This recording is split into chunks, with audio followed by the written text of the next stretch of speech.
Okay, so cartoons are a staple in many households. Yeah, but one cartoon in particular is raising eyebrows among some parenting experts.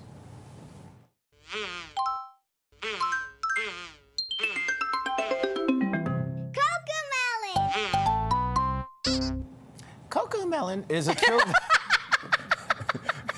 a children's show on YouTube and Netflix with colorful animations and educational songs for preschoolers, and it is super popular. It is the second most viewed and third most subscribed to channel on YouTube.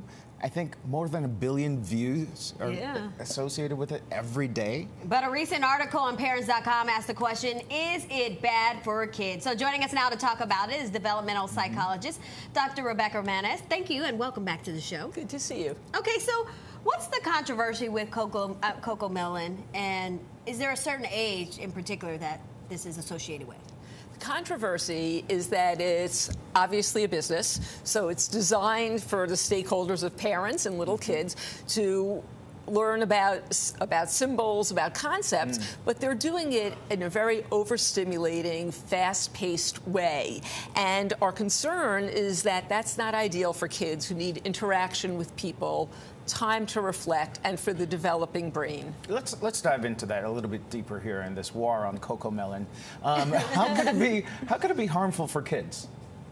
Well, look, I make sure to have my oatmeal for breakfast, and at the same time, it's nice to have some Twizzlers once in a while. Right. So we all need to mix it up a little bit. The issue is that when parents expose their children to this regularly, then the children are being shown very stimulating, fast-paced information at the very time that the nervous system is designed to be reflective, for kids to absorb the world around them and interact with other people. And if we can geek out a little bit, the part of the brain that we're particularly concerned about is called the limbic system, or the amygdala.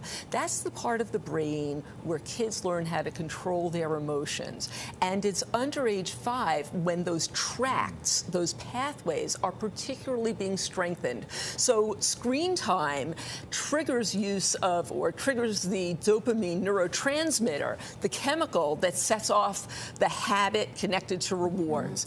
And we don't want that in little kids who should be learning how to absorb information gradually. So what are some ways that parents can identify if their child is overstimulated by TV?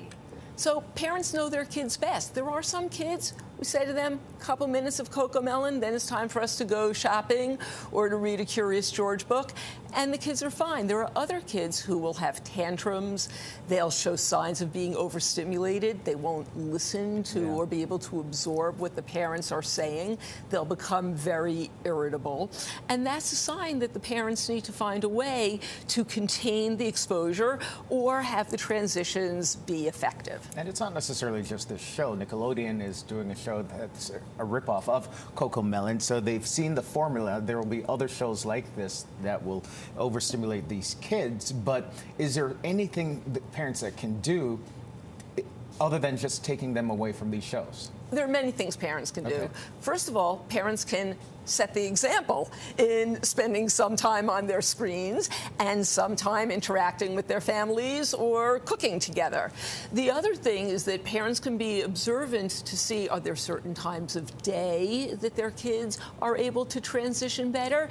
If they need to make an important phone call and they need the kids to be engaged, all right, watch one video. But it's good to then transition away. You know, we're going to do that for a moment, and then we're going out to read the book, we're going to go food shopping, we're going to call grandma, so that it has its place and there's lots of opportunity for language development and problem solving in a 3D world. Is this something new in regards to this show? Because you feel like kids have always had these types of shows. You had your Blue's Clues, you had your Teletubbies, the Teletubbies, all those things. So is it new right now or just something to be mindful of? It's a great question. I personally grew up on my share of Mr. Magoo and Roadrunner. Right. The issue is that now the developers are targeting their programs so that they're appealing to children through this hyperstimulation, very fast-paced reinforcement. And that's not neurologically healthy.